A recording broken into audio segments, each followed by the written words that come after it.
Hello guys, this is your friend. We are back with a new fanfic. Which is what if Naruto was ignored by Kushina and became White Fox God, Part 1. And if you enjoy this fanfic, then please press the like button and subscribe to my channel for more fanfic like this. And now let's start the fanfic. Here we are, in the land of fire, as we head to a village called Konoha, known as the Leaf Village. A village full of shinobis and kunoichis where they are dependent on their strict teachings and teamwork. Our story isn't about the village, it is about a shunned boy who is neglected by his own parents for his brother and sister. Kushina Uzumaki, Uzu's princess and former Jinchuriki of the Nine Tails, gave birth to triplets. Naruto Namikaze Uzumaki was the firstborn. Then the second-born Menma Namikaze Uzumaki. Third-born Naruto Namikaze Uzumaki. These three were the children of Minato Namikaze, the fourth Hokage of Konoha. And Kushina Uzumaki. Both Menma and Naruto hold the Nine Tails due to Minato splitting both Kyubis and sealed them into his second son and daughter. You see, what happened was, a masked man had attacked Konoha by unsealing the Kyubi out of Kushina right after she gave birth to her triplets, and controlled the Kyubi to attack Konoha and destroy everything, killing lots of people who were caught in the fox's way. Minato had fought the man head-on and took his son and daughter along with the fox. He summoned the Shinigami to split the Kyubi into two and seal them both into his son Menma and Naruto. After the deed was done, Minato was spared by the Shinigami so that he could live with his family. And after that, Minato had declared that both his son and daughter are heroes for holding the Kyubi at bay. Of course, the villagers decided to worship and love their heroes. Our firstborn is currently looking out the window watching his parents train his brother and sister. Saddened and heartbroken that he wasn't shown that much attention. He didn't understand why was his brother and sister getting more attention than him. Why were they training and he wasn't? Lowering his head with a sad sigh, he decides to leave the house and go be alone. He was treated like an outcast and wasn't as important as his brother and sister. Shunned by many in the village, except Hinata Hyuga, who he saved from the Kumo ambassador who attempted to kidnap her. Hinata was forever in his debt and wanted to be his friend. Hitomi, friend of Kushina, approved, same with Hiashi, and told Minato and Kushina about the incident. They gave Naruto little praise for what he's done. He hardly had any friends, Hinata was his only. Our 8-year-old lonely boy was on the Hokage monument, watching the view with lots of questions on his mind. Do his parents even know he existed? Hell, even his own godparents show his siblings more attention. More questions going through his head as he looked up at the sky. A week later. It indeed has been a week since Naruto had been wandering alone. His parents would take his siblings out while he was left, even his godparents took his siblings out to train. I wish I had someone who would show me attention and love. I wish I was just as important as my siblings. Please Kami, hear my wish. Naruto said in prayer, looking out the window, bored out of his mind. Elsewhere in the west. Finally had been free of her accused prison, Hachishaku-sama, the 8 feet tall woman, had indeed been out taking away young victims and killing them as of late. Same with killing monks. She recently slaughtered group of monks who stood in her way. Po. She flicked the blood off her Nodaichi sword. She raised her hand as a white bubble glowed around her fist and hit the air, making it crack, causing a tremor to hit directly at a monk temple, destroying it on the spot. Now satisfied after killing 56 monks this week and killing 75 children, Hachishaku-sama looked up at the sky looking confused. She's never felt confused, her gaze was fixated on the east. As if something was calling her, a presence calling her. A disturbance that told her that a young presence calls her. Why was this unknown disturbance calling her? And it seemed childlike. That confused her greatly. A child presence wants her. Does this said child even know what she is? Deciding to sheath her sword, she decides to go to the east and see her suspicions and see this child. Po. She decided to walk and head for the east. Back in Konoha, So what's the plan for the kids, Minato? Asked Jiraiya his sensei, who is a Sanin. Well, for their birthday I plan on making Menma the clan heir. You still taking Menma as a apprentice? Asked Minato with Jiraiya nodding and smiling. Of course I'll take the brat as a apprentice. Jiraiya beamed. Perfect. Knowing Tsunade just may take Naruto as a apprentice and teach her. Minato said while both him and Jiraiya smiled along with Tsunade, who smirked. Kushina at this point was with Menma and Naruto treating them to ramen. The Sandaime Hokage Sarutobi Hiruzen looked at them with disapproval on his aged face. Ahem, he said with the three now turning their attention on him. Minato, what about your firstborn? Your son Naruto, what do you have planned for him? The old Kage said, frowning. Naruto, nothing really, he's not ready to join his brother and sister yet. Answered Minato with the Sandaime releasing light ki. Whatever do you mean not ready? Surely he should be ready. The Sandaime asked, frowning. Sensei, Menma and Naruto has to be trained, they both hold the Kyuubi within them, Naruto doesn't, hence why me and Tsunade Hime are training them. Cut in Jiraiya with his sensei now glaring. So just because they have the Kyuubi within them, Naruto still can't be trained? Sarutobi said with a piercing glare, with both his students and Minato feeling shivers down their spine from the professor's stare. Sensei, please hear us out on why me and Minato are doing this. The great Toad Elder foretold a prophecy that is about to unravel, and both of Minato's children are in the center of it. We have to train them for the sake of the village. The great Toad Elder foretold that a great evil will come from the west and start a conquest here in the east, and it is up to Menma and Naruto together to fight this great evil that is about to come and change things here in the east in its own image. Jiraiya explained, defending him and Minato, but Hiruzen looked livid. So you're basically neglecting Naruto for his brother and sister.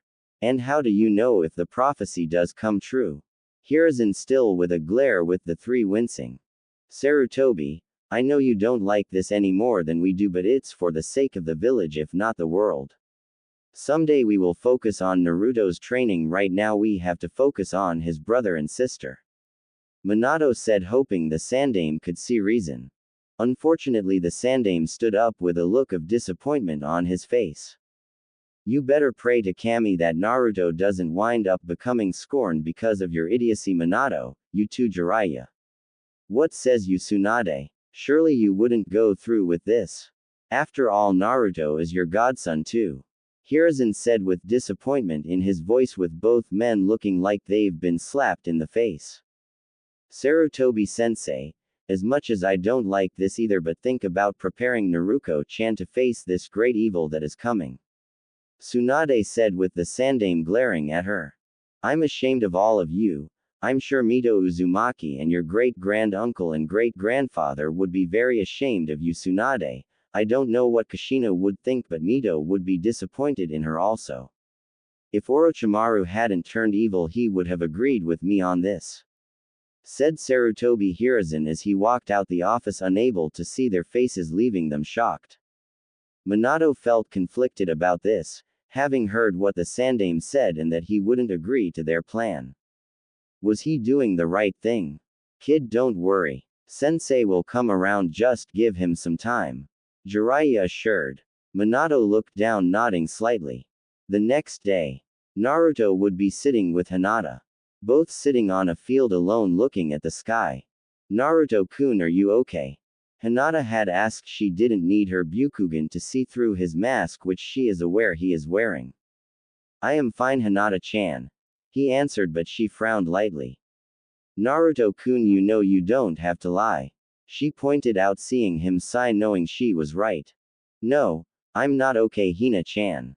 It's just I don't get or understand why my parents giving so much attention to my brother and sister and they act like I don't exist. Every time I try to get their attention, they either ignore me or brush me off to something else. They train Menma and Naruto every day, including my own godparents.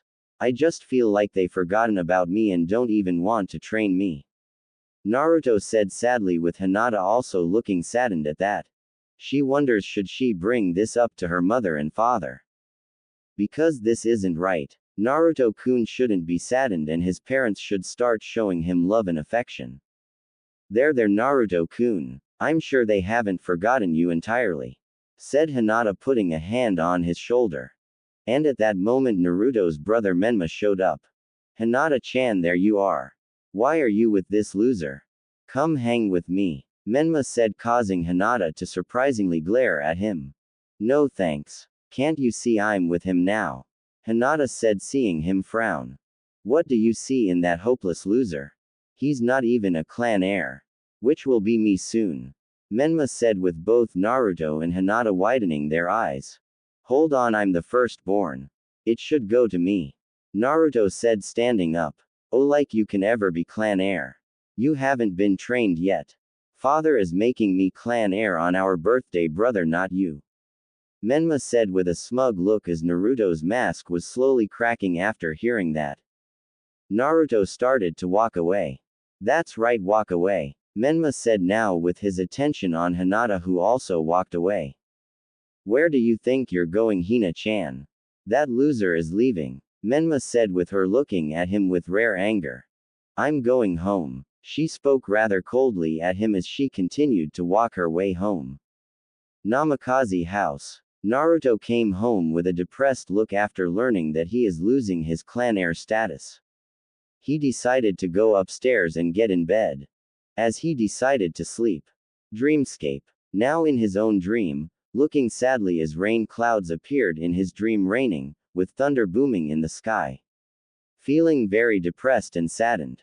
That was until it stopped raining, looking confused. He heard a strange sound he has never heard of before. Po, po, po, po, a voice chanted. Raising a brow and looking more confused, he stood up from his position and followed the source of that sound.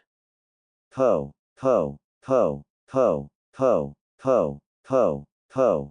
When he got there, he saw a wall hedge, and behind it was a tall woman, wearing a straw hat as she opened her dark blue eye, meeting eye to eye with Naruto. Naruto couldn't believe how beautiful she looked. She's huge. Who is she? Thought Naruto, and was wondering why was this very tall woman in his dream.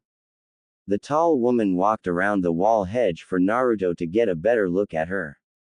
She was so tall and slender, long black hair, white morning dress billowing in the wind. She wore sandals. Her chest looked very large. It rivaled Tsunade's bust, but way bigger than Tsunade's. Po, po, po, po, the tall woman chanted as she walked towards Naruto with a warm smile on her face. Naruto didn't seem frightened or scared of her. It was like he could actually trust her. What is your name, little boy? Said the tall woman. Naruto. Naruto Namikaze Uzumaki. He answered. You seem like a nice boy. She said, looking at him. Why are you in my dream, miss? He said with her stopping him, putting a finger on his lips to quiet him. My name is Hachishaku-sama Naru-kun. She said, moving the finger away. Do you have any friends? She asked, seeing him have a downcast look. I only have Hinata-chan as a friend. I don't have that many due to them being my brother and sister's friends now. He said sadly, making her frown. Tell me, Naru-kun, do your parents ever notice you? She asked, seeing him shake his head. No, they focus solely on my brother and sister, and plan to make my brother Menma the clan heir when it should be me since I'm the firstborn. He said, seeing her raise an eyebrow with a frown on her face. I sense neglect, so they favor those two over him. This is the boy I've received this disturbance from, he's the one. Hachishaku-sama's thought. I will see you soon, Naru-kun. Hachishaku-sama said as she started to vanish. Wait, where are you going? When will I see you again? He yelled, but she vanished. Who was she? And why was she in his dream? The next day. It was the triplets' birthday, as there was a big party held in the Namikaze household. For the Menma Namikaze Uzumaki and Naruko Namikaze Uzumaki. Lots of presents given from other clans and whatnot. It was then Minato had announced Menma as clan heir. Naruto was in window with a sad look after hearing that as he decided to walk away from his window. Worst birthday ever. Hinata and her mother arrived, who looked to be pregnant, carrying her little sister Hanabi. Kushina walked up to them. Hitomi-chan. Hinata-chan. Welcome to the party. Here for Menma and Naruko's big day. Kushina said with a smile as her friend surprisingly glared at her. We aren't here for neither of them, we are here for Naruto-kun, said Hitomi, who was very displeased with her friend after Hinata had told her what happened. Naruto. Why are you here for him?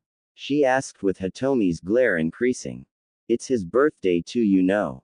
So it's true that you do favor your other son and daughter over him, says Hitomi with disgust written on her face, with Kushina looking shocked. Wait a minute, Hitomi, it's not like that. I love all three of my children, said Kushina, hoping her friend doesn't think that way about her. If that were true, then why are you not defending Naruto's right to be clan heir? Said Hitomi, said with anger, with Kushina flinching and looking away. Hitomi-chan, please hear me out, Kushina decided to say, but was cut off when Hitomi spoke again, walking past her.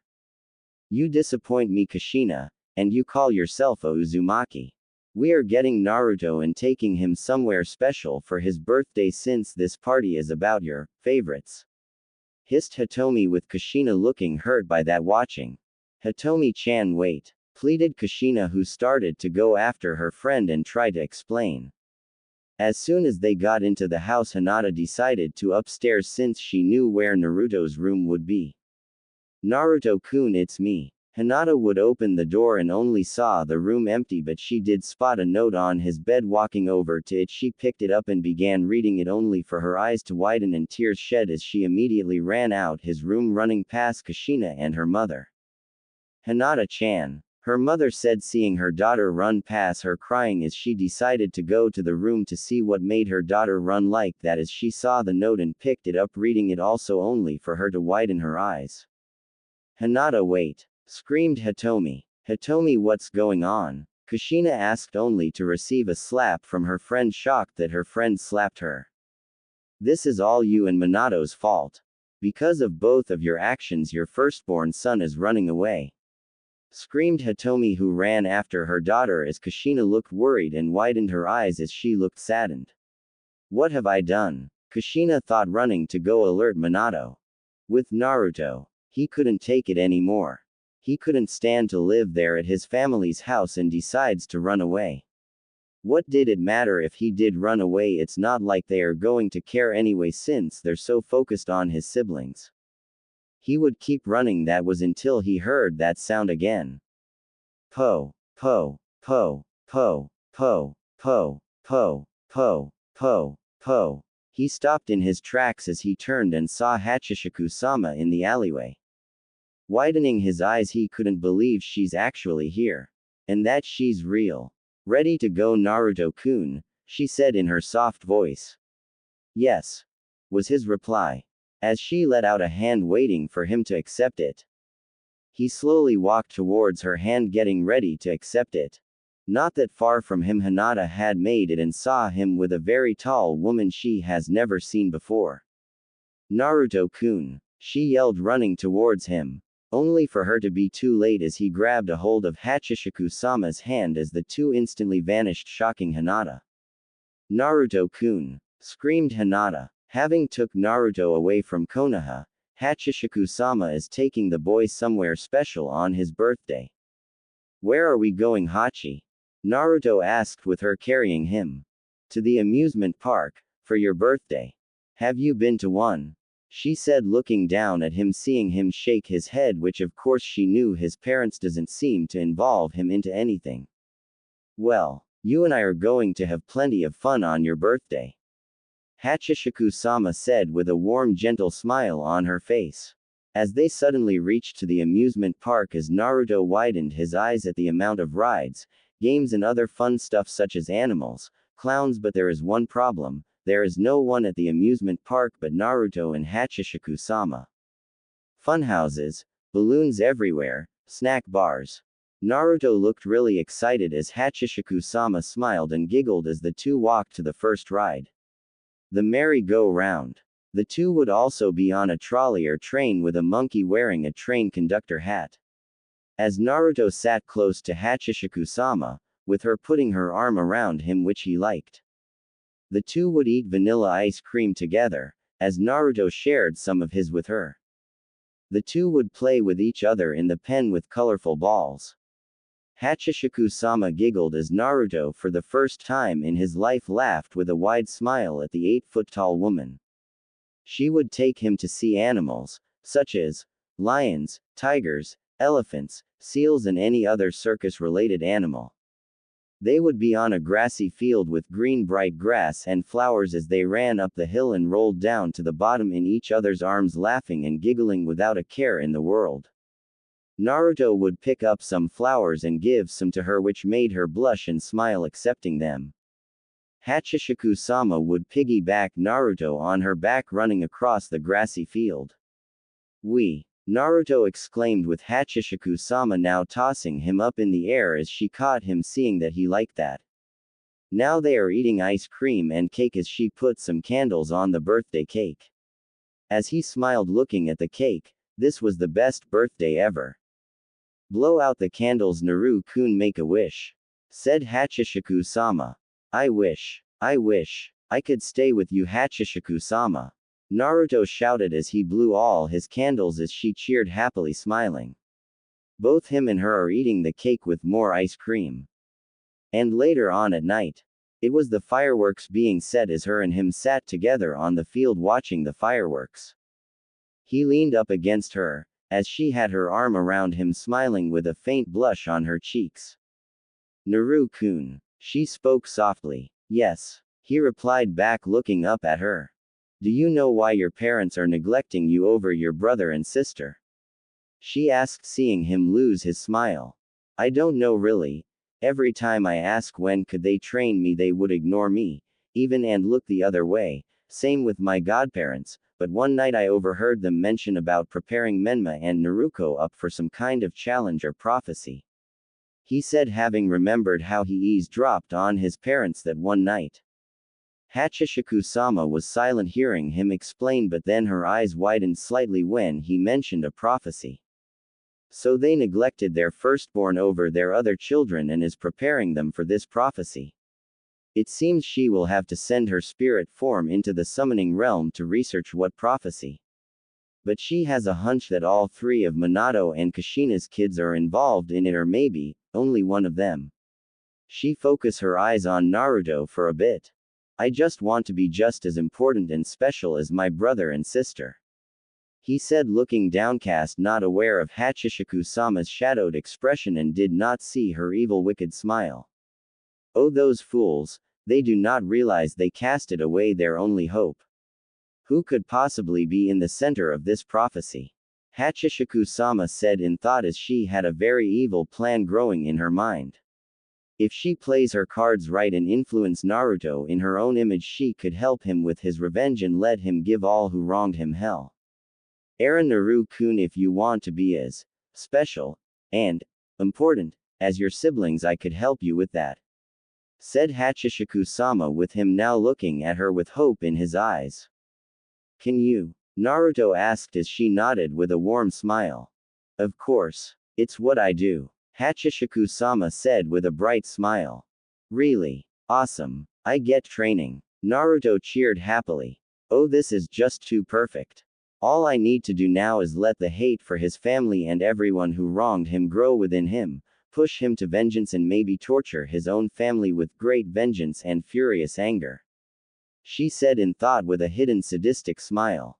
When do we start? Naruto said too excited. Oh we will start very soon Naru-kun, first let's find us a place we can call home.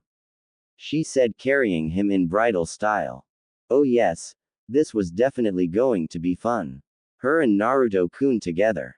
She will help him and make him her ideal of a young partner and mate. He's a little too young for her to mate with her. Maybe when he's like 12 then she can start but first she must train him and empower him with enough power to crush his siblings and watch as his mother, father and godparents witness true vengeance and the fear to victory. She can hardly wait to hear the agonizing and blood-curdling screams. Oh how doomed the elemental nations are. Now in the Hokage office Minato along with his wife Jiraiya, Tsunade, Hitomi, Hinata and Hiruzen, even Makoto came. Shizune was currently at the Konoha hospital managing it for Tsunade. Everybody calm down. How did this happen? Minato says, wondering what possessed Naruto to just get up and leave.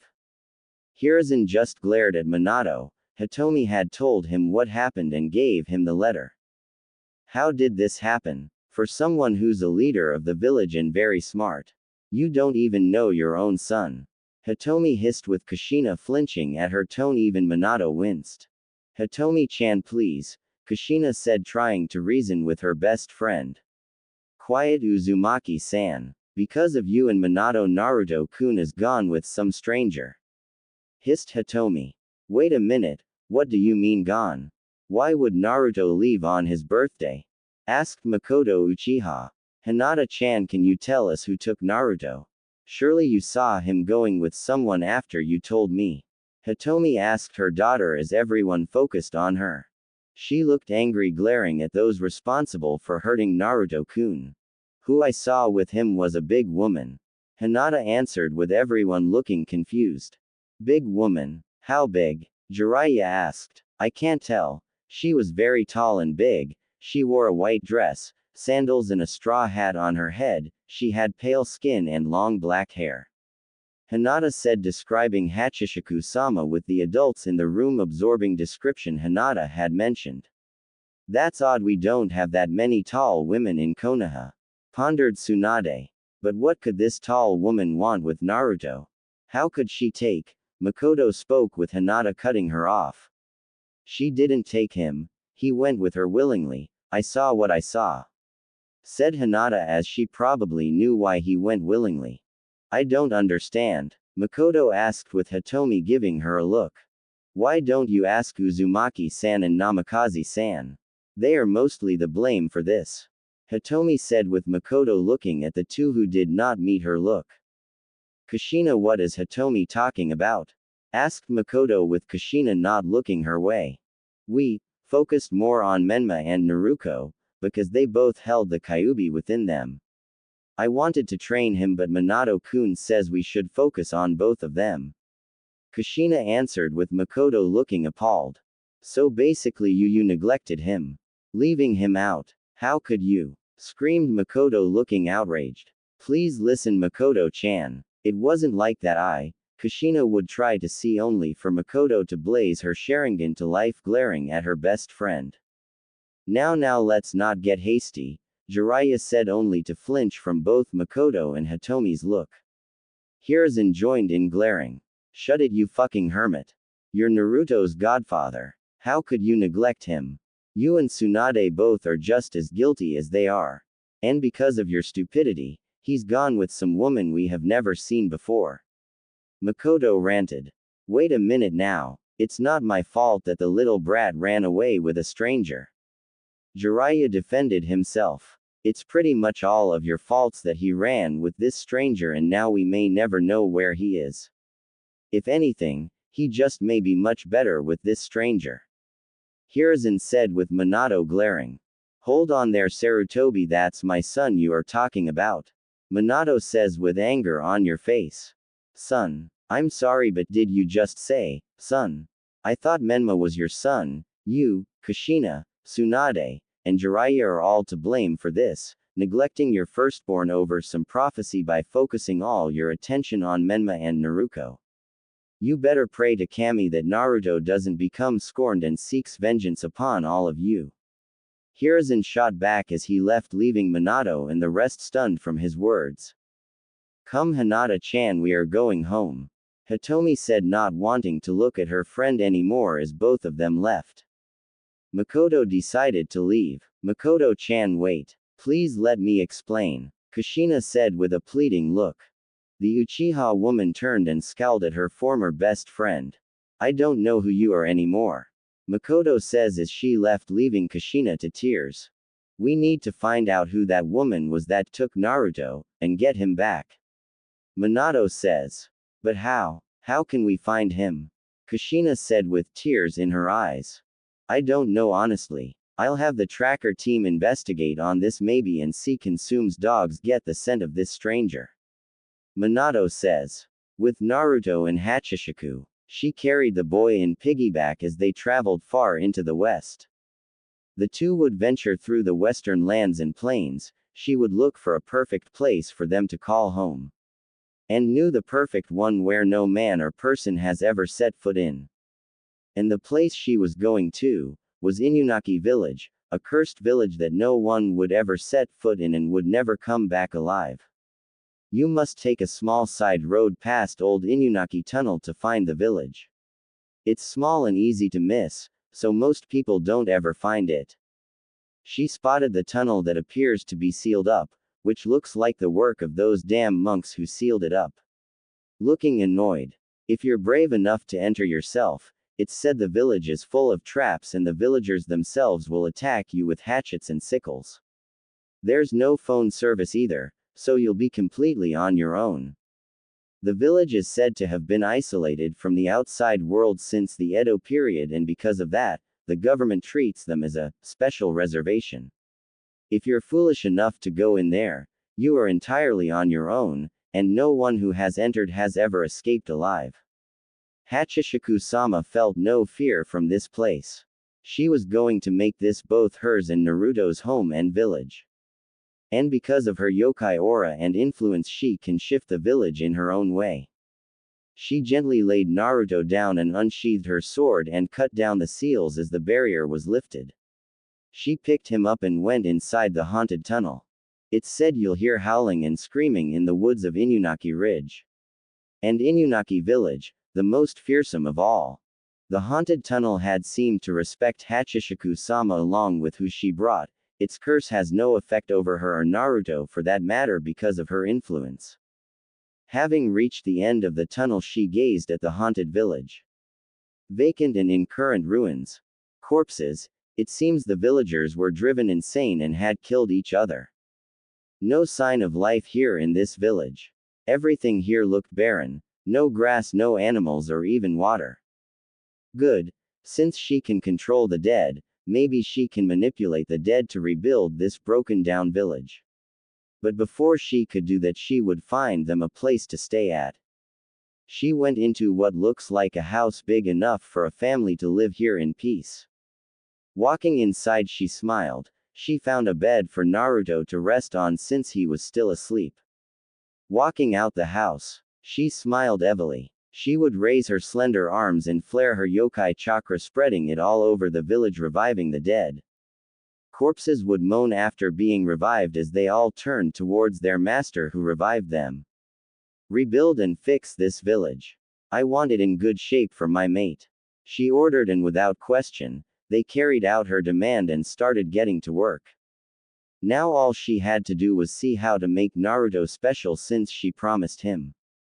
She will look for a way to make him special and then train him, plus drive him to hate his family to get his revenge upon them. Konoha, one whole day later. At the Hokage Tower. Well, what could you get from your dog Sume? Asked Minato. Well, we followed the scent of Naruto as it ended near an alleyway. She explained as he nodded, waiting for her to continue about the stranger who Naruto gone with. And, he said, as for the stranger. The moment the dogs sniffed the scent, the dogs became spooked all of a sudden and whimpered. I don't know what could have frightened them like that. Sume said with Minato now raising a brow. Her dogs are afraid of something that took Naruto. Just what it is they are afraid of. I see. Thank you for your help. Said Minato, seeing her walk off as he sighed. I take it you heard that Jiraiya-sensei. Minato says with his sensei appearing out the window. Yes. Hard to believe Sume's dogs would be afraid of whoever took Naruto. The Toad sage pondered. You think we should ask for the Toads for guidance? Minato asked with Jiraiya nodding. I suppose it won't hurt to ask them. Maybe they could shed some light on the situation of our culprit and know who she is. And the fact that she could teleport. Said Jiraiya, now summoning Ma and Pa in the office. What seems to be the problem, Jiraiya boy and Minato boy? Said Pa, looking at both of them. Ma and Pa, we need your help. My son Naruto had ran away with some tall woman. Minato said with both frowning. He ran away. What did you do? accused Ma with a glare as both men flinched. Well, we have been focusing on Menma and Naruto's training and never trained Naruto. Jiraiya answered with both now glaring at him. So you neglected your own tadpole? Growled Pa with anger on his face. Pa and Ma, it wasn't like, Minato says, but Pa slammed his cane on the ground. Don't lie to us, Minato boy. Because every time Jiraiya mouths off about Menma, not once did we hear him say anything about Naruto. And we suspected something was wrong. How could you two focus on your other two tadpoles and not your first one? Yelled Pa, looking ready to beat them. Because of the prophecy the great Toad Elder foretold. That a great evil from the west will come and change the fate of the shinobi world. I believed that Naruto and Menma are also in the mix of this, so we decided to train them how to harness their Kyuubi chakra. Jiraiya explained, with both the toads looking more angrier. And you both thought it was okay to just cast Naruto boy to the side and focus your full attention on both of them. Yelled Ma with them looking away. We plan to train him someday, it's just that Menma and Naruto are our top priority and that we should prepare them against this great evil. Said Minato, flinching from the looks both toads sent him. And pray tell us who did Naruto boy ran off with? Since we could tell he felt like he wasn't as important as his siblings. We are so disappointed in both of you. You can forget having Menma sign our contract. Said Pa with both of them looking shocked. What? Why? I had promised Menma that I would take him as an apprentice and teach him the way of the toads. Jiraiya asked, looking shocked. Because that boy isn't worthy of being taught and trained by us. He's clearly arrogant. Naruto deserves to learn from us. But you idiots destroyed that by making him run away. Now tell us, who is this stranger he ran off with? Surely you know who the culprit is. Shouted Ma. He ran off with some tall woman. From what Hitomi's daughter mentioned, she was very tall, pale skin, she wore a straw hat and a white morning dress and some sandals and long black hair. Jiraiya had answered as both toads who listened suddenly lost color on their skin hearing the description of who that culprit was and had looks of fear. He went with her. Said Pa with wide eyes full of fear. Minato and Jiraiya noticed how fearful both toads were. Her. Do you know who she is? Asked Jiraiya. Of course we know who this is. And she's not someone we should cross or anger. She was supposed to be imprisoned. Said Ma, who was trembling in fear of who this woman was who Naruto went with. Who is she? And why do you both fear her so much? Asked Minato, who was surprised by this. She's a demon, a monster, a killer of children. Exclaimed Pa. Both men looked taken back by this. Who are you talking about? Asked Jiraiya as both toads looked at them with fear still on their faces. We are talking about Hachishaku-sama, the 8 feet tall woman. She is something you both know very little about. Answered Pa. And you say she kills children? Asked Minato with an edge of fear, hoping this woman doesn't target his other 2 children. She does. Rumor has it that when you are liked by Hachishaku-sama you are destined to die in a few days, by her hands, and she won't stop at nothing until she gets what she wants. Said Ma with fear in her voice. So you think it's possible that she killed Naruto? Asked Jiraiya as both shook their heads. We do not know. It's possible, but we don't know what are her intentions with Naruto boy. Never thought she would come from the west to take him. Pa says. You're saying that as if she's been here to the east before. Said Jiraiya. She's been to the east here, in the elemental nations. She was here when the era of the Sage of the Six Paths was present and rumored to be seen in the First and Second Shinobi War, kidnapping and killing many young victims.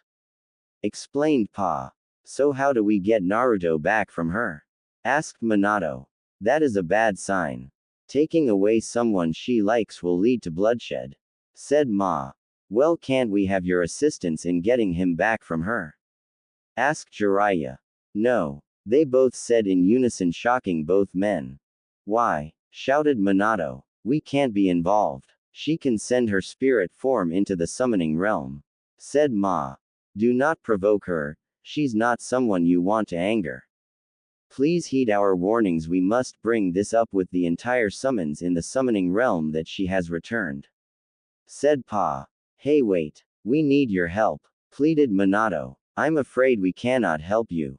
This is out of our hands. Just heed our warning, because if not, Hachishaku-sama will kill you all. She's not just a child killer, but a bringer of death.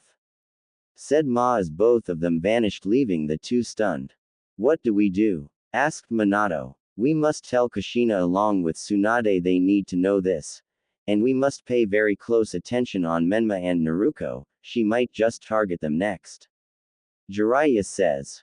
Inunnaki Village. Naruto wakes up and smells food being cooked. He noticed he was in a house, meaning Hachishaku-sama found a place.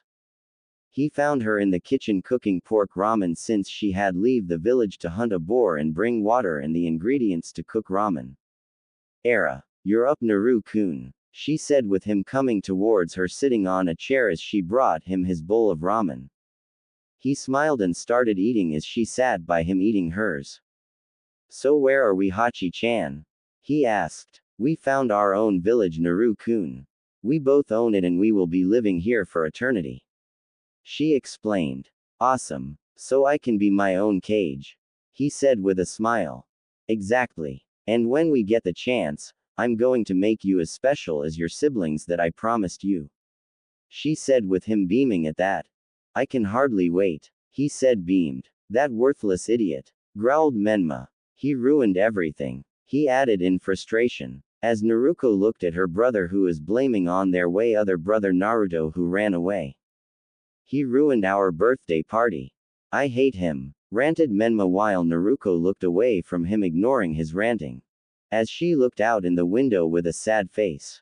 I'm sorry, Naruto. She thought, only hoping that her older brother will be okay. With Minato. He went with WHO. Screamed Kushina, looking pale and frightened for the boys she neglected. Minato and Jiraiya told her of who her son had went with willingly, and told not just Kushina but Tsunade as well, as both women were shocked.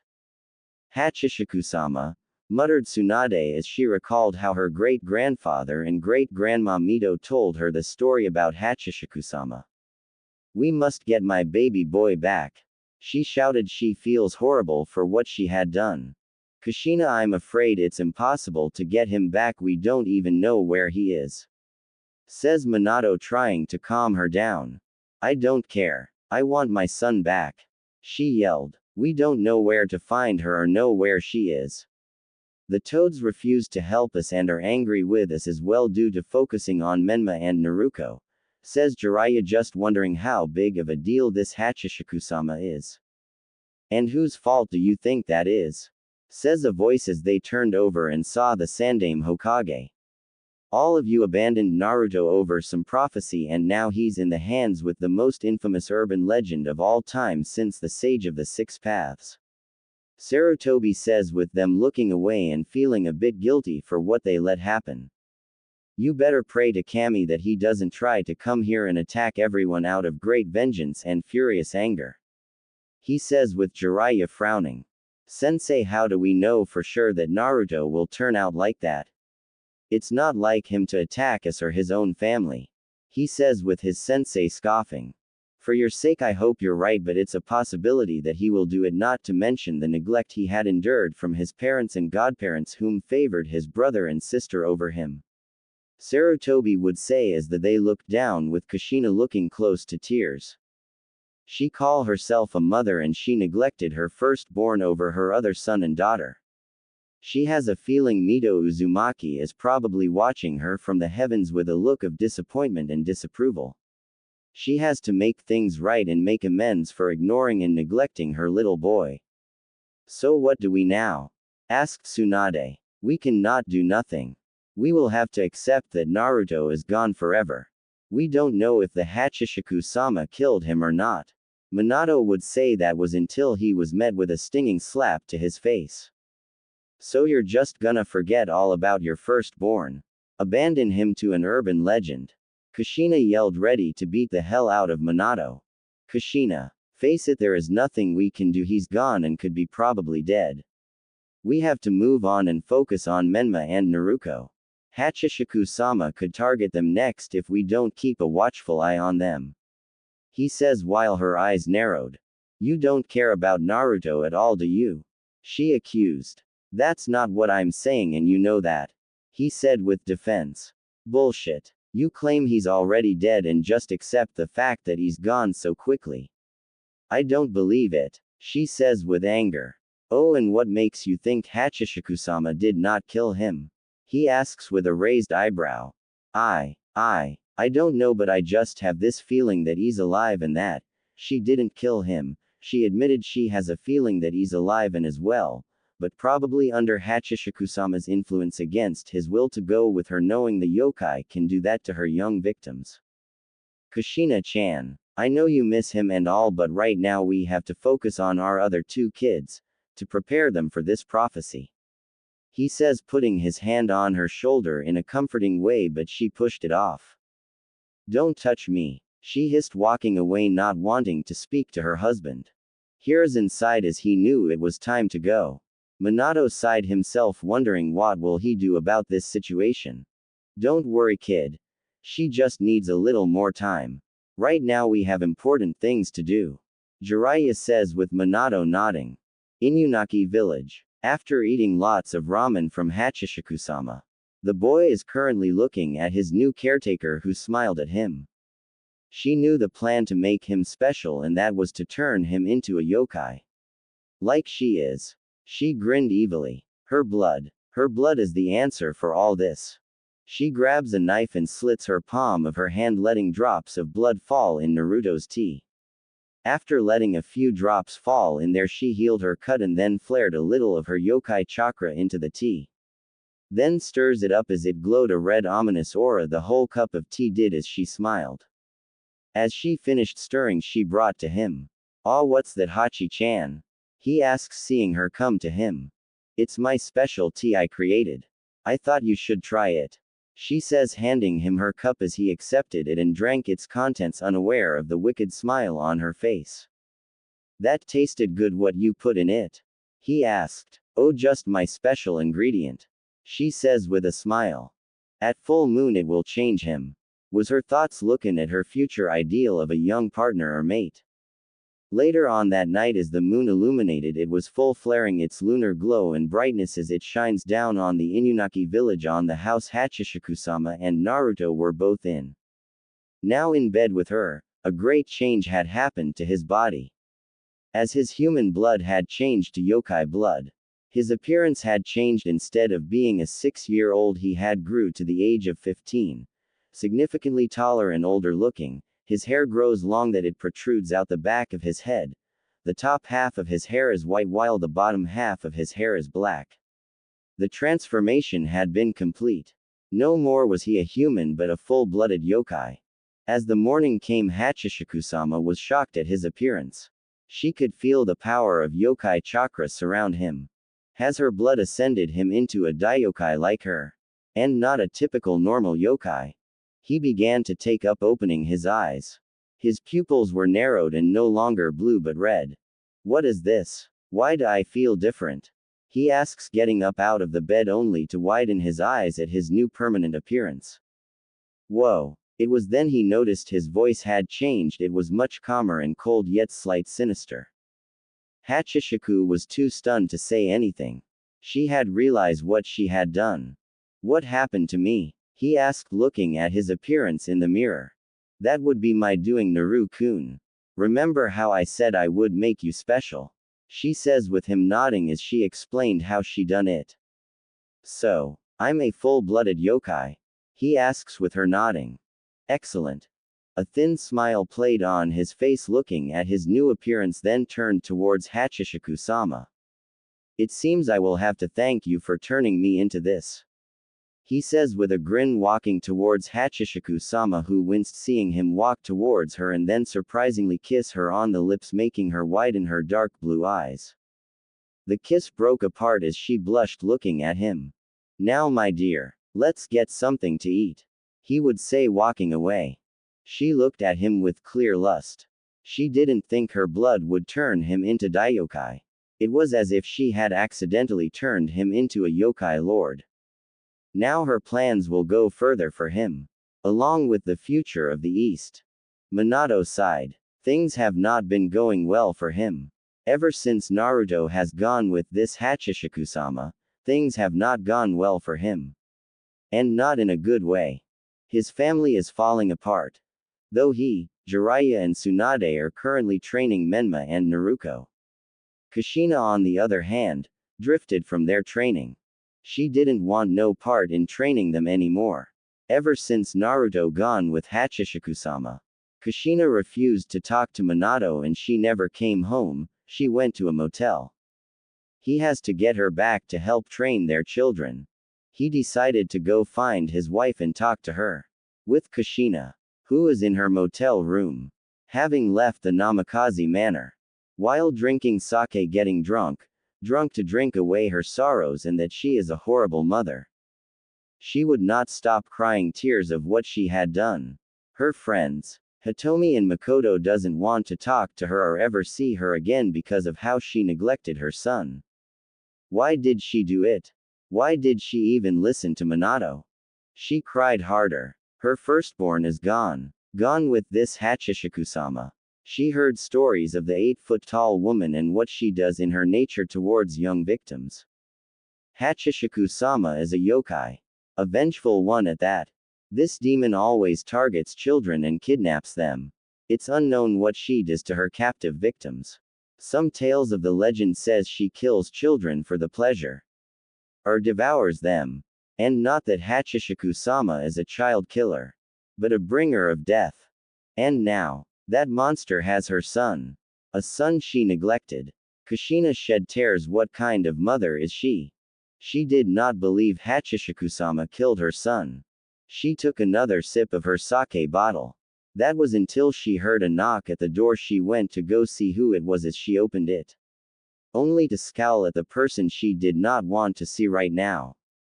It was her husband Minato. What do you want? She hissed at him. Please. Kushi-chan. Come home. The children miss you. I miss you. Please. He begged. Go away. She says closing the door but he stopped it. Kushina please. Don't do this. Come home. Naruto and Menma misses you. Don't neglect them, he said but dodged a sake bottle. Don't you dare accuse me of neglecting them. I gave them plenty of time. And plenty of love and attention. Which is something that I should have given to my firstborn. I don't know why the hell I even listened to you when you first told me about this prophecy. And that it involves both are of children who carried the Kyuubi. How do we know for sure that the prophecy is true? Hissed Kushina, ready to beat the brakes off Minato, who raised his hands up in defense. Jiraiya-sensei says the prophecy is true. He heard from the great Toad Elder himself. A great evil is coming from the west and wishes to change the elemental nations as we know it. And both Menma and Naruto are in the center of it because they both have the Kyuubi in them. Which is why we are preparing them for this prophecy to save the world. Don't you want that, Kushina? Minato says with her glaring at him. Did we have to abandon our firstborn though? Did we have to ignore him? And act like he didn't exist? Because of a fucking prophecy. When you first brought it up to me and mentioned about training Menma and Naruto, I asked what about our son Naruto? And you said that he can't join because he wasn't the prophecy child like Menma and Naruto. We still could have trained him and gave him attention. Now he's gone and it's pretty much our fault. Because we treated him like an outcast. And he probably no doubt hates us. Kushina yelled with more hot tears from her eyes as Minato tried to approach her and bring her into a hug, but she shoved him out her hotel room. He widened his eyes seeing her angry expression. Her red puffy eyes.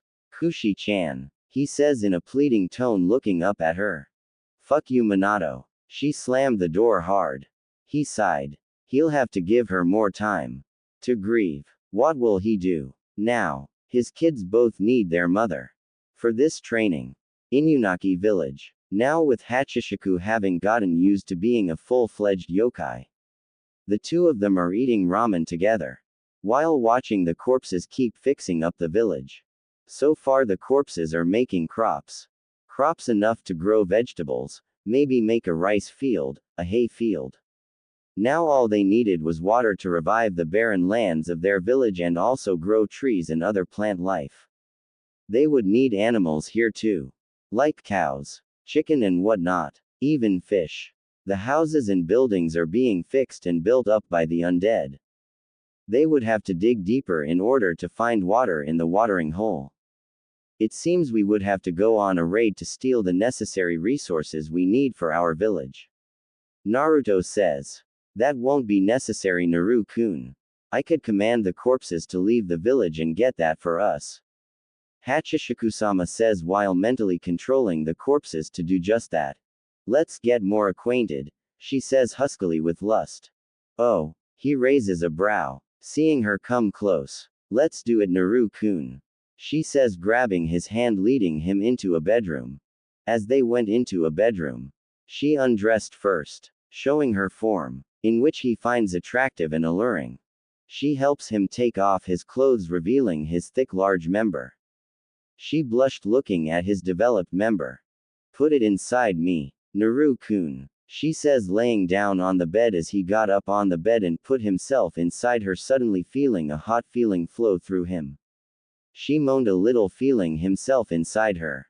Naruto suddenly felt the instinct to thrust himself inside her. As she moaned lightly, feeling him thrust inside her. With her bouncing slightly. From him thrusting into her. This feels good, he's never felt something like this before. As he continued to plow himself inside her. Make me yours, Naru-kun. Make me yours. She moaned as he kept thrusting inside her. She wrapped her slender arms around him and pulled him into her heavy, massive chest. As he inhaled her vanilla scent while he kept thrusting inside her. She moaned in pleasure, feeling her partner thrust himself inside her deeper. She tightened around him inside as he still plowed through her. Her nails lengthened into sharp claws as dragged her nails on his skin, leaving claw marks. Her eyes turned red briefly, and moaned, opening her mouth, revealing her sharp teeth and long tongue. Naruto in turn had his nails lengthen into claws and did the same to her back, leaving claw marks on her. As they both kissed one another, Hachishaku-sama and Naruto stared into one another's eyes, kissing, holding each other and being intimate with one another. Hachi-chan. Something is coming out. He groaned. Release it inside me. Naru-kun. Release it all inside me. She moaned, wanting his seed inside her. Thrusting a few more times inside Hachishaku-sama. Naruto released his first load of cum inside Hachishaku-sama. As she moaned, throwing her head back with her hat falling off her head, she could feel his sperm impregnate her womb. As she held him, held her new lover, as he too held her. The two would rest from their love-making. 4 months later.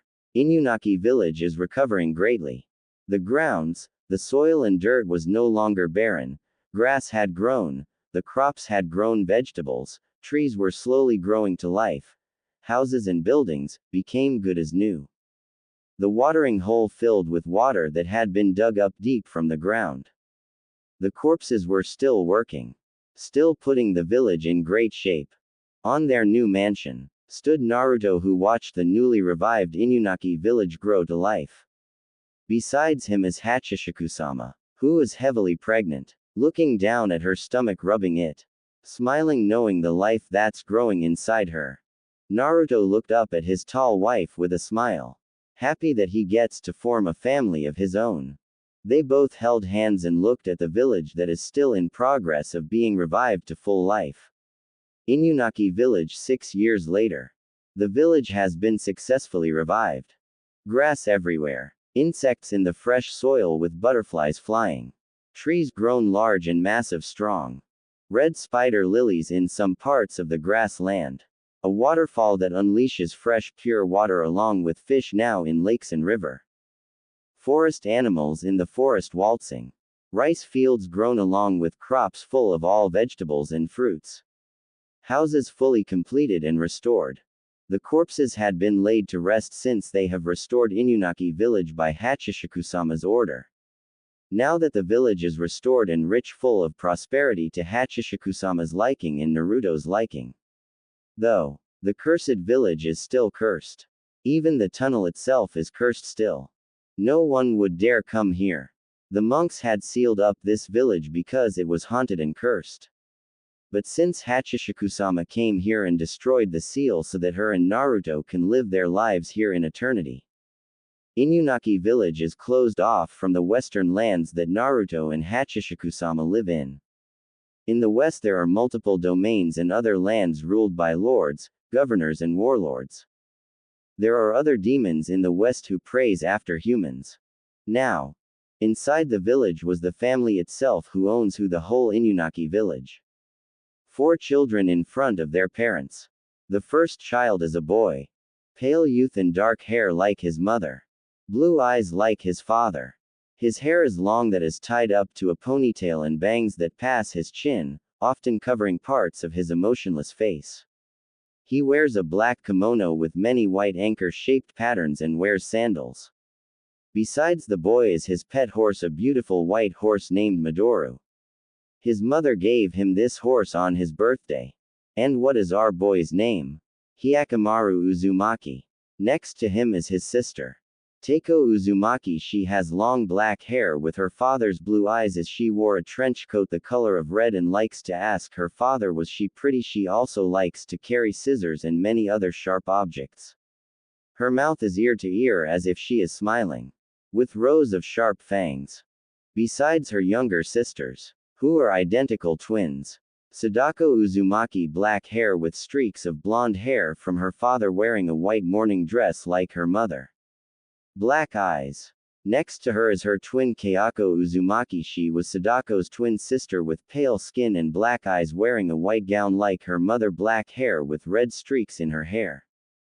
These 4 are the children of Naruto Uzumaki and Hachishaku-sama. Hachishaku-sama still looks as beautiful as ever as she smiled down at the children she and Naruto made together. Naruto looked slightly older, wearing a black kimono with red whirlpools on them. He looked between his mid-20s or still 16. But he looks like he's in his 20s. He looked happy. For these 6 years, he loved his 8-foot wife and children. He loved all his 4 children equally. 6 years of happiness. With his own family. A family he made and created. With the person he loved the most. Hachishaku-sama. So kids, ready for outing into the west? Naruto says. Daddy, let's go to the amusement park. Again. Sadako says. Naruto smiled at his daughter who was in a cheerful mood. Well, Hachi-chan, should we take them to the amusement park? He asked. I don't see why not. Hachishaku-sama says with her children smiling. Then let us go. Naruto says as he and his family get ready to go. Konoha at the moment. 6 years it has been since Naruto's disappearance. Things have not changed. Minato still remains Hokage. While feeling not happy, his family is still somewhat shattered. Kushina still has not returned home to be with Minato, though she has visited her kids for brief moments before returning to her hotel room. That she has lived there for the past 6 years since Naruto's disappearance. 6 years living in solitude in that hotel away from her husband. Minato had tried desperately in pleading her to come back home where she belonged and for them to be a family again. But she closed him off and refused to acknowledge him, blaming him for the loss of their firstborn. While she too was as much as blame as he was, because she should have given her son the attention and love he deserved. But these past 6 years Kushina still believed that Naruto was alive and not killed by Hachishaku-sama. She had prayed to Kami that her son is still alive and not really killed by Hachishaku-sama like all the legends say. Knowing Hachishaku-sama is a child killer, Minato sighed. He misses his wife, and wishes she could be with them. He knows both his son and daughter misses their mother. And he's done everything he could to get their mother to come back, but she refuses to even look him in the eye or even say a word to him. He tried having Tsunade to talk some sense into Kushina, but the redhead was also angry at Tsunade too and didn't want to talk to the busty blonde Senju. At least, Menma and Naruko are doing well in their training. The Toads still refused to have Menma on their summoning contract, thus denied Menma and Naruto Toad summoning and learned Toad Sage art. Naruto did have the slug summoning contract, but that was denied too when Gamabunta told Katsuo about Tsunade's actions in neglecting her godson, as the slug boss was very furious with Tsunade's actions and did not want Naruto to sign the slug contract. Things just aren't going well for him. At least his son and daughter will be genin soon. With Menma, he glared at baby picture of Naruto. Menma was very angry at his brother and hated him. His brother ruined everything for him and Naruto. Menma was enraged when Jiraiya told him that the Toads refused having him sign their summoning contract and that he was not worthy in learning from them. He blamed his brother for that. Their mother, who never came home to stay with them, she would make brief visits and then leave. He also blamed Naruto for their mother to leave them. I hate you, Naruto, Menma says. Though not all was lost to him. He tried to get Hinata to acknowledge him and get to know him, but she refuses to acknowledge his presence. Meaning that Hinata still longs for Naruto. Must his brother take everything from him? With Naruto, she too have missed her mother, while also missing her brother. They were once a happy family. She can't understand everything has fallen apart. She tried to see Hinata one day and tried to befriend her, but the Hyuga girl shot her an angry glare. Hitomi and Makoto still haven't spoke to Kushina ever since Naruto vanished. Which means their friendship is estranged. She sighed sadly. Amusement park. Now at the amusement park where the family is. The first ride he got on was a Ferris wheel with Hachishaku-sama sitting beside him, who looked away from him with a slight blush holding his hands. Sadako, smiling with joy for her part, was on the Ferris wheel with Kayako. Hyakkimaru and Teiko were on another part of the wheel too. The next ride they got on were the teacups. As Hachishaku-sama took pictures with a camera she brought. The third ride they got on was the train trolley with the monkey, as the train conductor Naruto was sitting beside Hachishaku-sama with her slender arm around him, pulling him to her side, while Teiko and Hyakkimaru sat next to each other in the next seat, with Sadako and Kayako sitting on the next cart. Then they played games. The first game they played was ring toss. Hachishaku-sama tosses 8 rings. Hyakkimaru tossed 6 rings. Naruto tossed 9 rings. Sadako tosses 4 rings. Teiko tossed 7 rings. Kayako tossed only 5. The family had ice cream while Hyakkimaru, Sadako, Kayako and Teiko couldn't help but enjoy the sweet taste of vanilla ice cream. Sadako was too busy enjoying the taste of cotton candy, with Hachishaku-sama feeding Naruto his cotton candy. Hyakkimaru was eating funnel cake, Teiko was eating hard candy and lollipops, and Kayako was eating some sweets too and eating a candy apple. Sadako played with the monkey that wore a train conductor hat. Hyakkimaru and Teiko played with toy katana swords, with Kayako holding a bag of popcorn watching them. Hachishaku-sama and Naruto smiled watching their kids play and have fun. The whole family were having a great time at the amusement park. This is great. Look at our kids, Naruto says with Hachishaku-sama nodding. Po. Yes. They are having fun, Naru-kun. She agreed. Nothing is going to keep us apart or ruin this family. She adds, looking at him and their children who are still playing. She will have to see what has changed in the east since they are in the west. The children are asleep, as Naruto and Hachishaku-sama are also sleeping. Hachishaku would wake up and quietly leaves her bed and bedroom as she gets ready to go visit the east. She grabs her sword and leaves Inunnaki Village. The east, elemental nations. Now in Konoha. It was night with a smile on her face. A dark smile. She stops by an orphanage. Looking at it, she flares her yokai power to lock the doors and windows. Then she begins to set the orphanage on fire. Setting it to blaze. She would vanish. She would then visit the Konoha hospital. Hachishaku-sama walked through hospital corridor. As she heard crying babies, she turned towards them and looked at them. The babies cried. Suddenly a dark smile crept on her face. She went to the maternity room where all pregnant women were. Who were asleep. She suddenly flared her yokai chakra in the whole room as it seeped into the pregnant women. Being a mother is going to be a lot more difficult. She then went to the Uchiha police station looking at it. She unsheathed her sword and went inside the station. Suddenly the Uchiha police looked up when they saw her. She lunged at them with a sadistic glee as the Uchiha police force tried to attack her and stop her. Blood splashed as she was covered in Uchiha blood. She continued to massacre and kill the Uchiha police force. As their screams filled the station, many were bisected, beheaded, stabbed, melted. What the hell is going on here? Yelled Fugaku with 3 elite Uchihas at his side. As he got to the scene he saw many of his Uchiha police officers slaughtered. Widening his eyes he couldn't believe that this has happened. Sir! Exclaimed a Uchiha elite pointing at Hachishaku-sama who turned to them. Whose face was covered in Uchiha blood. As she stood in the middle of the dead Uchiha police officers male and female. What the hell are you? Shouted Fugaku. Only to receive no answer. Tear the bitch apart. Fugaku yelled with rage. Hachishaku-sama smiled as she cackled as she saw the 3 come at her with swords in their hands. She made quick work of them by vanishing past them with their heads beheaded. You bitch. Fugaku weaved hand signs. Fire style. Fireball jutsu. Fugaku yelled blowing a homing fireball at Hachishaku-sama who cut the fireball in 2 with her sword as she charged at him.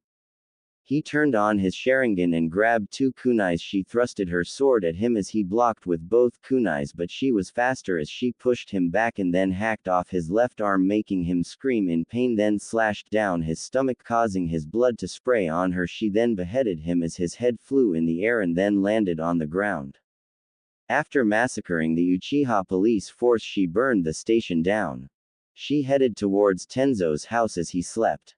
Finally catching up to him now fully asleep. She stabbed him over and over and over again. As she watched him die. With a smile on her face. She stepped outside and looked at the Hokage monument. She powered up her fist as a white bubble glowed around it as she sent it towards the monument. Destroying it with an earthquake slam. She grinned at the handiwork she's done. As she goes to the Hokage tower. She killed the Anbu that was guarding the office and took the forbidden scroll. As she vanished. One morning, Minato could only have a horrified expression at the many reports of what just happened overnight. A whole orphanage of children was set on fire.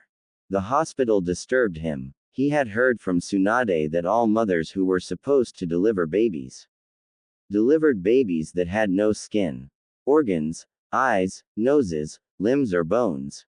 The whole Uchiha police force had been massacred, including Fugaku Uchiha. An Anbu operative by the name of Tenzo had been murdered last night. The Hokage monument had been shattered. And worse of all, the forbidden scroll had been stolen. Who could have done such a thing? Who did all this in one night? Without setting an alarm. His Inuzuka nins told him that it was that same scent that was here years ago right after Naruto disappeared. No, it couldn't have been her. So it was Hachishaku-sama that did this. Hokage-sama, the council requests you. Says a Anbu officer. Minato nodded. How was he going to explain this to everyone? Before he could leave his office he saw writing in blood on the wall. His eyes widened as he read it. Witness pure vengeance. I bestow a curse on this village. Our vengeance will know no bounds. The blood of those who died are on your hands. A curse. I need to find Jiraiya ASAP. Minato says. And what vengeance does Hachishaku-sama have with Konoha? What did they do to her that has angered her so? He could hear the screams of the orphans that died in that fire. He could hear the screams of the Uchiha police force who had been slaughtered. Oh my Kami, please help us. Minato pleaded hoping Kami had heard him. Minato looks at the many council members look at him in fear and ask him multiple questions, and he wasn't sure which to answer first. What happened? Why were we attacked? Asked a civilian. Who dares destroy our Hokage monument? Snarled Homura. How did this happen? I heard the Uchiha clan police force had been slaughtered. Asked Kaharu with Danzo remaining silent while silently upset that Tenzo had been killed. Makoto Uchiha, who was now taking her husband's spot on the council until Itachi had returned from his mission. When he returns, he is becoming the new clan head of the Uchiha clan. And why was the orphanage set on fire? Asked Choza. Kushina was not present. She didn't want to be by Minato or attend to the meeting. Everyone calm down. I'll ask all your questions. Minato says calmly with everyone turning towards him. What do you think happened, Yondaime-sama? Have you investigated on who attacked us? Asked Sum. We are still investigating on how this all happened overnight. And find the culprit that did this. Minato assured with many not believing that. Do you think it was Iwa or Kumo that planned this attack? Danzo asked. No, I'm afraid not. Though we are still investigating. He says not sure whether if he should tell them the truth of who did all this in one night. Still something doesn't add up. I've heard that all civilian women in the Konoha hospital gave birth to babies except they had no flesh. Eyes, noses, limbs. Yet they are alive. Shikaku says with everyone looking pale and shocked by that. How did that happen? What did all of this? Asked Hiashi looking at his fellow clanheads. Hiruzen was sitting in the Sarutobi clanhead seat looking at Minato with a slight glare. He noticed the man's posture and body language. There is something that Minato is not telling them. You don't think it was Orochimaru who snuck in here and did all this to you? Knowing he has a grudge with you for not becoming fourth Hokage. Pondered Inoichi with many thinking of the snake Sanin. Possible, but it's unheard of how he exactly snuck in here and did all this without setting off alarms. Minato says so sure, not wanting to exactly tell them who was responsible for all this. That made Hiruzen narrow his eyes. No one knew Orochimaru better but him. That was impossible. Sure, Hiruzen knew that Orochimaru is capable of many things and very crafty, but he knew his student wouldn't be dumb enough to pull such a stunt like this, especially with Anbu 2 Cage level shinobi and 2 other Sannin level shinobi around the village. Orochimaru may be downright cold and evil, but the baby incident, he knew Orochimaru had nothing to do with that. Meaning Minato is hiding something and not wanting to tell anyone who the real culprit is that did all this. Don't worry. We will mourn for those who have died last night and will double Anbu patrols to catch the perpetrator that did this. Minato says with everyone exchanging looks at one another. Meeting is over. Everyone is dismissed. He says with everyone leaving as he too left. With Hiruzen being the only one sitting there keeping his focus on Minato's retreating form. What are you hiding, Minato? Hiruzen thought. With Kushina, who was still in the motel sitting there with a sake bottle in her hand as she heard what has happened. She didn't even come to the meeting. She didn't even give damn. As she held up a photo of baby Naruto, she began to cry softly. Po, po, po, po, chanted a deep masculine voice that made Kushina's skin crawl and widened her eyes looking around. She brought out her chakra chains. Po, po, po, po. Po. Kushina looked both ways on guard. Po. Kushina jumped and directed all her chakra chains at something. Only to see her hit nothing but the wall. She gave a sigh of relief. Maybe her mind is playing tricks on her. Mother. Says a voice that made Kushina widen her eyes. Mother, are you in there? Asked a soft voice. A voice that Kushina knew all too well. Sochi. She whispers. Naruto-kun. She says looking at the door heading towards it to go open it to see was that her son. Come mother. Open up the door. Says Naruto. Kushina desperately runs to the door and opens it. Only to widen her eyes seeing no one was at the door. Where is he? Where is he, damn it? I know you are here. Cut the shit. Where is my son? Give him back. Kushina screams out in rage. Give him back to me, damn it. Give him back. Raged Kushina with hot angry tears. Hachishaku-sama. Give him back to me. Kushina says in a cold whisper. Hachishaku-sama. Screamed Kushina looking rabid. There was only silence. Tap, tap, tap, tap, tap. It was then Kushina heard tapping on the window. Turning towards it, she saw a slender hand. Narrowing her eyes, she ran to the window and saw Hachishaku-sama standing near a light pole. With an unsettling, creepy smile. Kushina felt a chill run down her spine. As both her and Hachishaku-sama eyed each other. For mere moments neither broke eye contact. Where is he? Where is he, you child-killing bitch? Give me back my son. She yelled as Hachishaku-sama's creepy, disturbing smile never left her.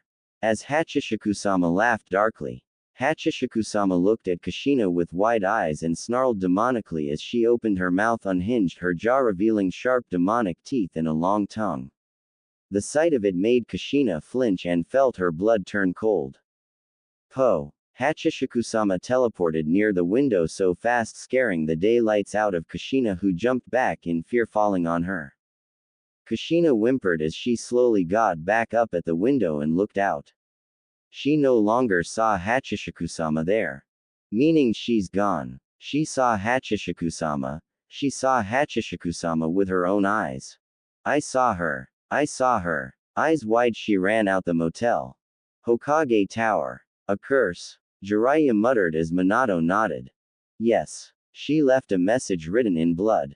Minato says, pointing to the message on the wall with Jiraiya reading it. Witness pure vengeance. I bestow a curse on this village. Our vengeance will know no bounds. The blood of those who died are on your hands. Jiraiya reads. What does she mean? Why would she come at us? And you don't think? Minato says with Jiraiya feeling a shiver down his spine, recalling how his sensei warned them. Naruto. Jiraiya says in a whisper. But why? Surely Naruto wouldn't side with Hachishaku-sama and plot revenge on us just because we focused more on his brother and sister. Minato says with Jiraiya going silent. Damn, he didn't think his sensei was serious when he said that Naruto just may get back at them with great vengeance and furious anger. Can't Naruto just accept that both his brother and sister are destined for greatness for this prophecy? Does he seriously have to take his jealousy at us this far? By siding with a myth? Who's a demon? Damn it, sensei, why did you have to go and jinx us? Now Naruto wants to take his anger and jealousy out on us for focusing on his brother and sister. He was not meant to be the chosen one, which is not our fault. Damn that brat. Jiraiya growled in thought. What do we do? I haven't even told anyone of who the culprit is who did this. They would not believe me if I told them that Hachishaku-sama is the one doing all of this. Minato says with Jiraiya frowning. My guess is as good as yours. The toad still refuses to help us. Jiraiya admitted. I'm more worried about this curse Hachishaku-sama has placed on the village. Minato says with Jiraiya looking at him. Where are the children? Because Hachishaku-sama may target them next. Jiraiya says urgently. Kakashi is out treating them to ramen. Damn, at times like this I need Kushina's help. Minato says. She still hasn't spoken to you. Has she at least interacted with her son and daughter? Jiraiya asks. She would only make brief visits with them. After that she would leave back to her motel. I tried to console her and get her to see reason on coming back, but she won't budge. Minato says sadly. Well, hang tight, kid. Jiraiya says, going for the window. Where are you going? His student asked. Going to visit some monks or priests to see if they have any knowledge on how to deal with Hachishaku-sama. She must be stopped at all costs. Jiraiya says. And what about Naruto? If he really is in on this vengeance with Hachishaku-sama, what do we do with him? Minato asks with Jiraiya giving him a hard look. I am afraid that decision falls on you, Minato. If it were up to me, I'd probably imprison him and seal off his chakra and throw away the key. Jiraiya answered as he jumped out the window, leaving Minato alone. Naruto, are you really willing to take it this far with us? Are you that angry with us? Jealous of your brother and sister? I know we never focused on you, but please, there's no need to take it this far. Minato says out loud, hoping he could at least try to reason with his son. Inunnaki Village. Naruto is currently fishing, with his son Hyakkimaru by his side who is also fishing. Teiko is chopping wood with her chainsaw, so that they could have firewood, as she would also feed Hyakkimaru's horse Midori some hay that they grew from the crops. Sadako is watching her television with Kayako sitting beside her twin sister while brushing her hair. "Ah, I see you caught a fish, son," says Naruto, noticing his son catch a really big one. "Thanks, father," Hyakkimaru says, looking at his father and the fish. "Fishing are we," says Hachishaku-sama, who appeared with Naruto walking to his wife as they both kissed each other, looking into one's eyes. "Where have you been, my dear wife?" Naruto says as she giggled and revealed a very large scroll. "Let's just say I went on a trip and happened to have this on my hands," Hachishaku-sama says with a sweet, gentle smile. "What is it?" Naruto asks, looking at the scroll. "The forbidden scroll. Me and you are going to see what lies in here. We could use it to strengthen our village and us, my beloved Naru-kun," Hachishaku-sama says with a smile. "I'm looking forward to it," Naruto says with a grin. Now having the forbidden scroll at their disposal, Naruto, Hachishaku-sama and their kids suddenly empowered themselves with vast knowledge of summoning, ninjutsu, taijutsu and sealed weapons. As Hachishaku-sama unsealed the mask of Tarakudo, as both her and Naruto absorbed its power by having as many shadow cons as they want. Even their children were granted access to the mask of Tarakudo. After the mask had been completely drained by yokai family, Hachishaku-sama destroyed the mask since her family has control over all shadow cons. Now with power at their disposal, they could be unstoppable. "Our family." Hachishaku-sama is cooking right now for the family. Teiko is currently cutting hay with her scythe to bring to Hyakkimaru's horse. Sadako is playing hide and seek with her sister Kayako. Kayako is currently looking for her twin sister. "Sadako, where are you?" she asks, looking around for her twin as she walked past a well. Sadako quietly came from her well, smiling that her sister can never find her here in one of her favorite hiding places. This well was her favorite hiding area. But also her television is also her hiding place, since she can go inside the television. As she quietly walked away before Kayako would notice that her sister was in that well the whole time. Hyakkimaru is practicing archery. As he finished hitting every bullseye on each target, Naruto comes into the kitchen, surprising Hachishaku-sama with a kiss while stroking her tall body. Naru-kun," Hachishaku-sama moaned, feeling him behind her. "What's for dinner?" he asks while leaning close on her, inhaling her ever so vanilla scent. "Oh, I'm making a large dinner. Since you and Hyakkimaru-kun did some fishing, we'll be having lots of roasted fish," Hachishaku-sama says. "Well dear, in that case I'm leaving the village for a bit. Taking Hyakkimaru and Teiko with me," Naruto says. "Oh, going on a adventure, hope you bring something back," she would say. "Don't worry, we'll be back before dinner," Naruto says, kissing his tall wife's cheek, and walked away to go get Hyakkimaru and Teiko. With Jiraiya, who had visited Fire Country's temple of monks and priests, to try and get any knowledge on Hachishaku-sama and how to stop her. "Welcome, how may I help you?" asked a head monk. "Hello, I am Jiraiya of the Toads.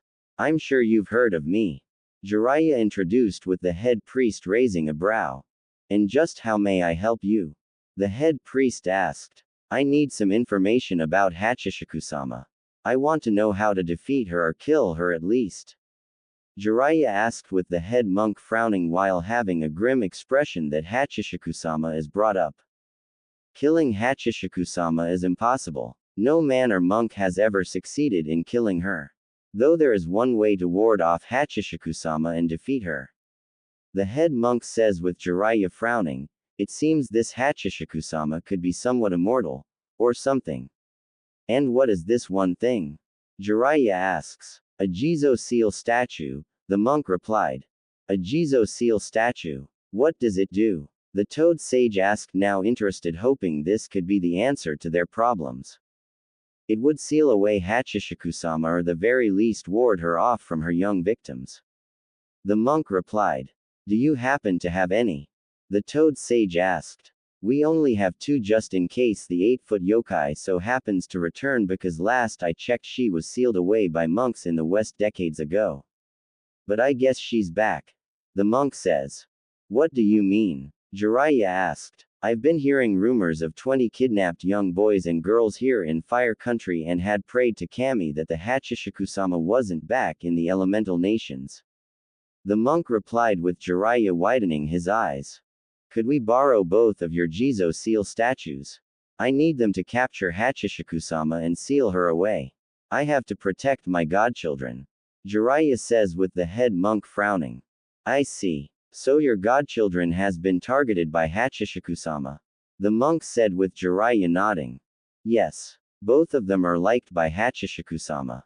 Jiraiya lied. Even though he was unsure if Hachishaku-sama was going to target Menma and Naruto.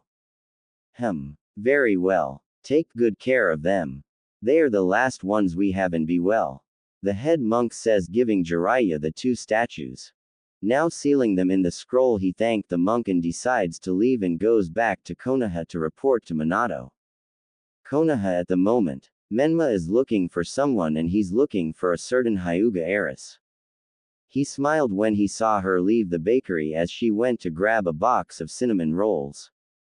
Can you blame her though? That's her favorite snack. Cinnamon rolls are best. Especially the Cinnabon kind. Heya Hinata. Menma greeted as the Hyuga heiress turned around and saw who it was as she used her father's cold glare at the boy she loathed. Who was directly responsible for making Naruto leave? What do you want? Hissed Hinata. Come on now, Hinata-chan. Why so cold? I only came to ask you, would you like to go on a date with me? He says, looking at her reaction as she scowled at him in disgust. No, she says, turning away. Oh come on. Please Hinata-chan. I want you to be my girlfriend. You should be honored to date the son of the Yondaime Hokage. Menma boasted with an arrogant smile. The answer is no. I don't date spoiled brats. Hinata replied back coldly, with him now looking angry and hurt by that. As she walked away. So you still miss that worthless idiot? It's been 6 years. Forget him, Hinata. Naruto is gone. Or he's probably dead. You should move on and be with me. I don't understand what you see in that pathetic idiot. He's nothing. He's not even a clan heir. I've been made clan heir. Me and my sister Naruko are worthy. Menma says as Hinata suddenly stopped in her tracks and flared her Byukugan, glaring at Menma. She suddenly put down her box of cinnamon rolls. What do I see in him? You say. I'll answer that. He's a kind-hearted boy who isn't arrogant and likes to be a show-off all the time.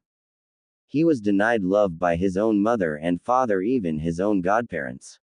Spoiling you and Naruko as if you are Kami's children. And because of that he ran off with some tall woman. I hate you, Menma. I'll never be your girlfriend or your friend. I'll never forgive you and your family for what you have done. With speed she moved to strike Menma with a gentle fist strike that was until Naruko arrived and got in Hinata's way, shielding her brother. Hinata, please. Naruko pleaded. Get out of the way, Naruko. Hinata says with anger. Please wait. Listen to me. I know I have been somewhat responsible for my brother to leave, but please don't do this. It's not worth it. Please don't hurt him. Naruko pleaded with her brother, scowling at her, seeing that his sister is saying it's her fault that he left. It's his own fault that left. Hinata glanced at both Namikaze's siblings with anger. As she counted to 10 to calm herself. As she looked calm but glared at the two. Fine. But know this. If he keeps this up, he'll be put in Konoha General Hospital. Hinata turned away, picking up her cinnamon rolls and left. She won't hurt me. Menma says as Naruko turned around and slapped her brother across the face. What the hell was that for? He yelled, rubbing his cheek. You know exactly what it was for. For being in. You're lucky I was able to talk some sense into her from pounding your dumb. Naruko hissed. I could have handled her. Besides, she's going to be my future wife someday. She has to learn to move on and forget. Naruto is dead. She doesn't need him anymore. Menma yelled with his sister glaring at him. She's a human being, not an object. She can be with whoever she wants, and don't you dare say Naruto is dead. I know he's got to be alive out there. Naruto shot back. Naruto, it's been 6 years. Face it. Before he could finish that sentence, his sister struck him in the stomach, making him fall to his knees. I can never understand how am I related to you. Leave Hinata alone, because if you don't expect me to save you again. Naruto says angrily as she walked away, with Menma glaring at his sister's retreating form. Damn you, Menma thought. With Kushina now on her way to Minato's office, she was going to knock on the door until she heard Minato's voice in the room. That's the Jizo seal statue. That's going to protect Menma and Naruto from Hachishaku-sama. Minato says. Yeah, kid. Also rumored to have sealed her away, Jiraiya answers. What makes you think she'll come here and attack again? She'll know the Jizo seal is here to ward her off from Konoha. Minato says. She's only wasting time traveling from the west to come to the east and surprisingly attack us. Jiraiya says, with Kushina widening her eyes. The west? Is that where Hachishaku-sama is from? Yeah. If she does come here, all I have to do is seal her away. Jiraiya boasted with a smile.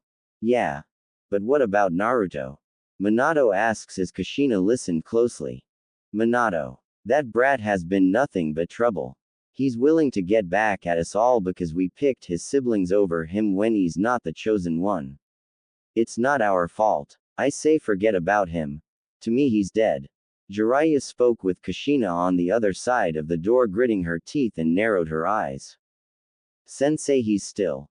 Look, someday we can reason with him and get him to see why we did what we did. Minato says, with Jiraiya snorting at that. And if he doesn't? What if he is trying to get revenge at us still? Jiraiya says. Then I will have no choice but to lock him up and seal away his chakra. Let him stay in prison to think about what he has done. Minato says. Kushina looked livid at that suggestion, as she quietly walked away from the door and left the tower. Going to her home, she sat down. The kids weren't home, probably out. As she glanced at the pictures, seeing a picture of her, Minato, Menma, Naruto and Naruto in the corner with a sad expression. She then looked at a picture of Mito Uzumaki, who gave her a stare of anger. She flinched. As she looked back at a picture of baby Naruto, her firstborn, she knows what she must do. She must try and make things right.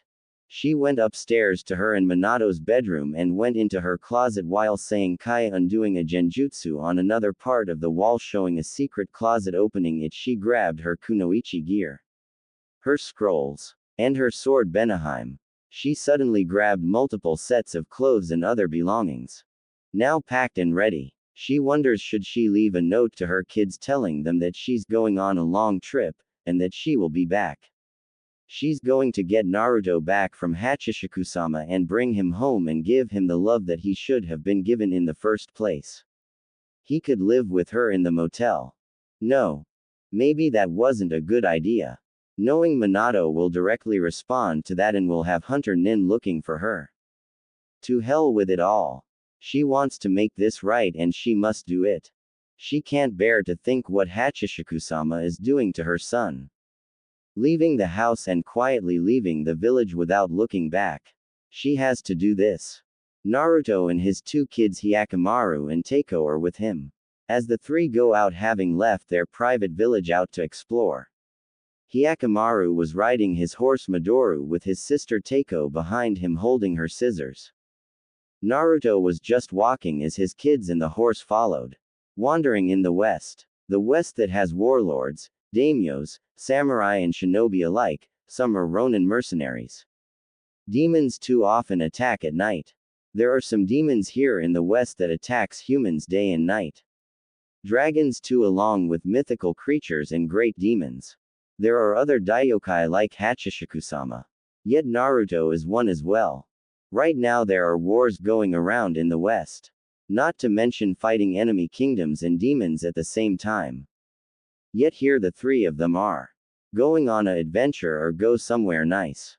With Kushina Has left the Fire Country border 3 hours ago and rented a horse to ride. As she was making her way to the west. Luckily she asked for a map from the people who gave her a horse she rented. She heard rumors about what goes on in the west. She didn't care. She knows her son is there.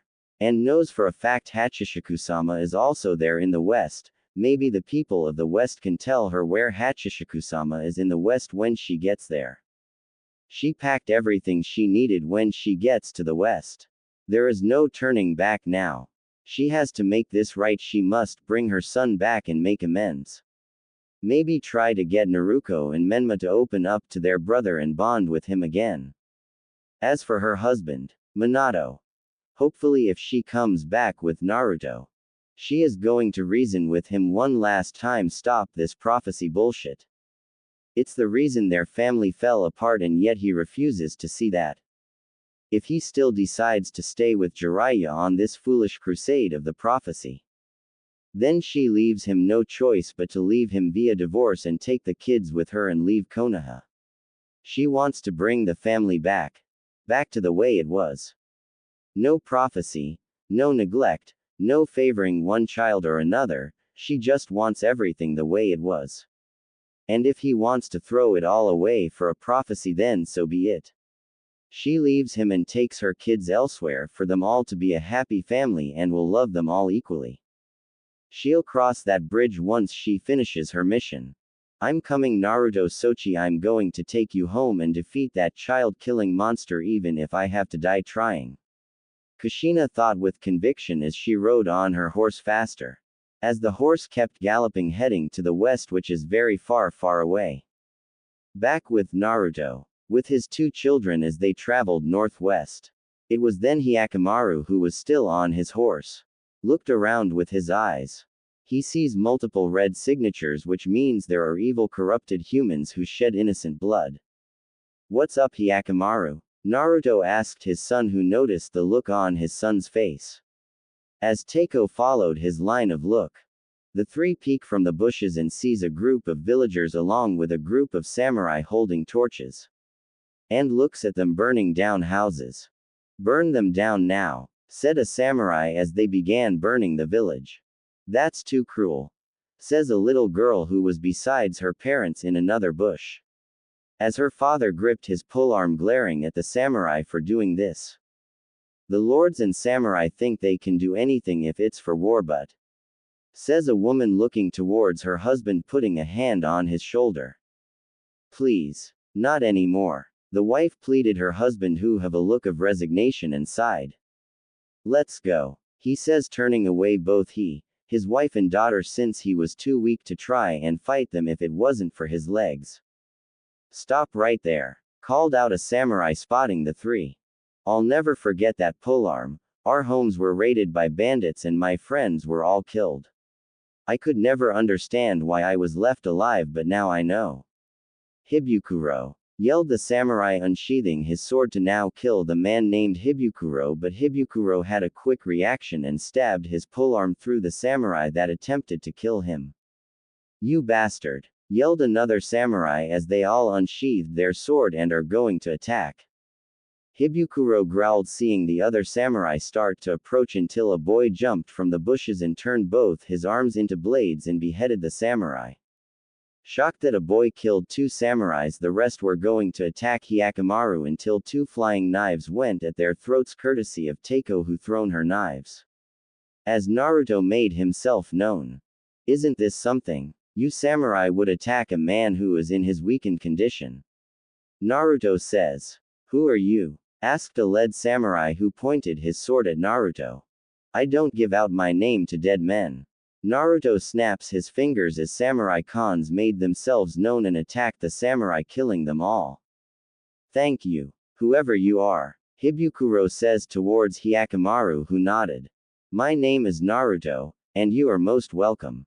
That boy is my son named Hyakkimaru, and this is my beautiful daughter Teiko. I already know your name. Hibukuro, Naruto says as the man gave a grunt. This is my wife Ojiya, and the girl is my daughter named Dororo. We are most thankful of you saving us from the samurai. Those dark samurai, are they yours? Hibukuro asked with Naruto nodding. Of course. I'm a demon, Naruto answered with many gasping in shock that a demon saved them. Don't be alarmed. We won't kill you. After all, we saved you. Naruto says with them looking relieved that Naruto wasn't like any demon. As the boy looked at the homeless villagers who are now refugees. If you like, we are heading home to our village. It's not far. I'm offering you all a place to stay since you all lost your homes due to the idiocy of these warlords. Naruto says as the villagers who were now homeless instantly agreed to joining Naruto's village. Well, what do you think? Naruto asked Hibukuro, who nodded looking towards his wife and daughter. We accept, Hibukuro says with Naruto smiling. Then, let's go, Naruto says leading the way with his children following him. Along with the villagers. Inunnaki Village sometime later. Hachishaku-sama is nearly done with dinner. Smiling. Mama. Daddy is back. He also has several people with him. Sadako says with her mother raising an eyebrow. A moment later. Hachishaku-sama along with both her daughters looked in awe seeing Naruto along with Hyakumaru, Teiko, their horse and several villagers who looked in awe about Inunnaki Village. Hachi-chan. I got us some villagers to live in our village. Naruto says with a big smile as she in turn smiled. Well then, make yourselves at home, Hachishaku-sama says. Konoha 5 days later. Minato was stressed. Things are getting a lot worse. All this paperwork was stressing. He needed a moment from the paperwork. Getting up from his desk needing to grab some sake. He missed his wife, Kushina. He hasn't heard from her.